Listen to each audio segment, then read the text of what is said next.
So in this video, I want to talk about 3 A's that I think we need at this time.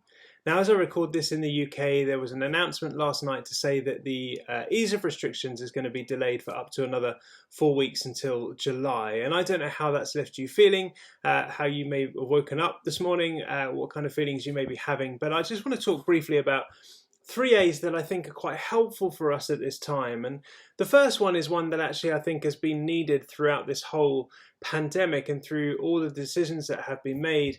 And that first one is key to our mental health, to our well-being. It's a perfect antidote to things like bitterness and resentment and anxiety and those things that can naturally build up in our lives at times like this, that Davina on Sunday in our sermon described as that kind of that chuff in our life that we don't really want and we want the Spirit to blow away. And so the first A that can help us in times like this is acceptance.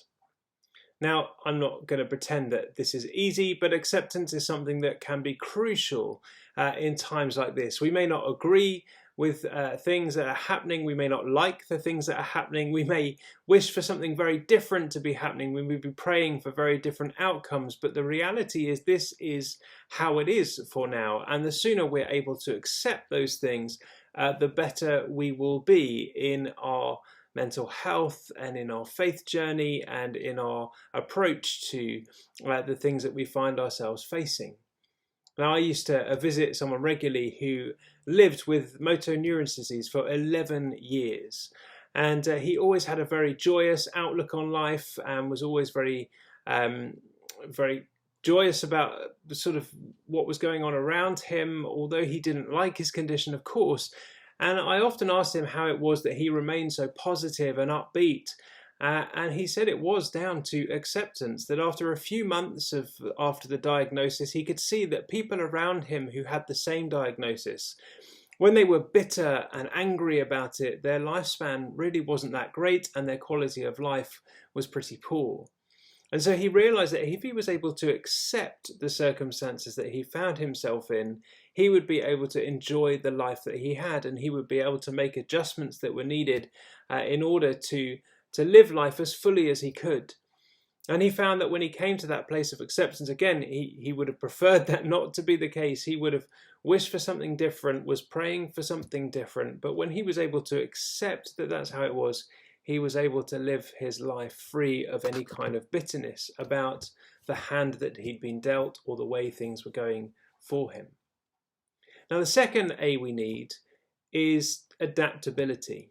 Now, I think we're living in a time more than ever where adaptability is so crucial in our lives. There are some changes that are being made that may be changes forever, and there are some things that maybe are going to take a while before they're sort of no longer needed or no longer required. And the need to be adaptable is so key, I think, at this time.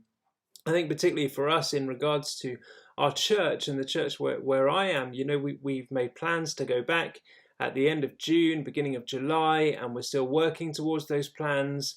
That is still very much our hope and our plan, but we're going to have to be very adaptable as to what those services look like, maybe even whether they take place indoors or outdoors and what regulations there may be. And whilst it was looking to be one way, it's now changed and it's looking to be a different way, and we're having to be adaptable, but also in our own lives as individuals. We have to be so adaptable all the time, and change can be so hard for people that as you kind of get settled into one particular way of life, suddenly that has to change, and it can be a really difficult thing. But the more adaptable we can be, the more open to that change we can be, the better. I mean, you look at the life of the disciples and the 3 years in which they followed around Jesus. It's amazing how many times he changed their direction of travel or changed what it was they were going to do, their plans constantly changing because Jesus was going in line with the Father and was following the Father's will. And so the disciples were following along willingly and constantly having to change where they were staying or who they were staying with or what it was they were doing. And one minute they get used to Jesus doing one particular thing, and then he might change tactic or would change location, and that mission would change, and then he'd give them more responsibility and they'd have to adapt and change again. And then when Jesus died and rose from the dead and gave them the gift of the Spirit and encouraged them to birth the church, again, they were adapting and changing, but always led by the Spirit. And so we need to be adaptable in this time, willing to say, okay, plans may change, but we can still find goodness in the change of plans. And the third A, as well as accepting and as well as being adaptable, the third A I think we need is about adjusting our vision, adjusting our eyes and our attention and our minds so that they are fixed once again on the person of Jesus Christ. Because the thing I find is that when all these changes are taking place, when we are accepting and we're adapting and we're changing and everything around us is changing and things are one way one day and another way the next day, it can be very easy to lose focus and to focus on those changes rather than to focus on the one who is constant, to fix our eyes on the person of Jesus Christ. Or as it says in the letter to the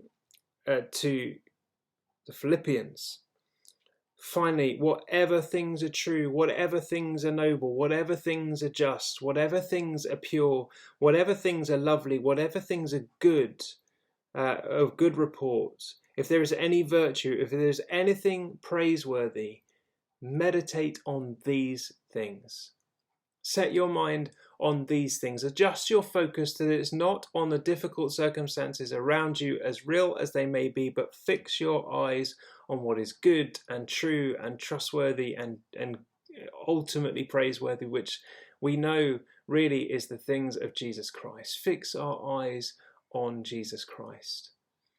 And so regardless of how you may be feeling as a result of the announcements of last night, as a result of restrictions being limited for a little while longer and the changes that may be in place because of that, the things that may have been cancelled because of that, the things that may be changing because of that, let's seek to do all we can to be accepting of this being the way that it is. We don't have to agree, but to accept that this is the way that it is.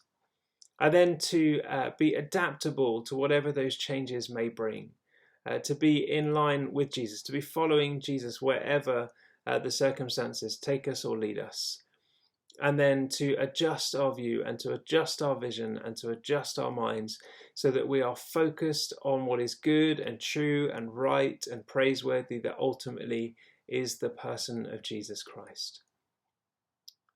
And as we do that, may we know more of the Spirit's leading and presence in our daily lives.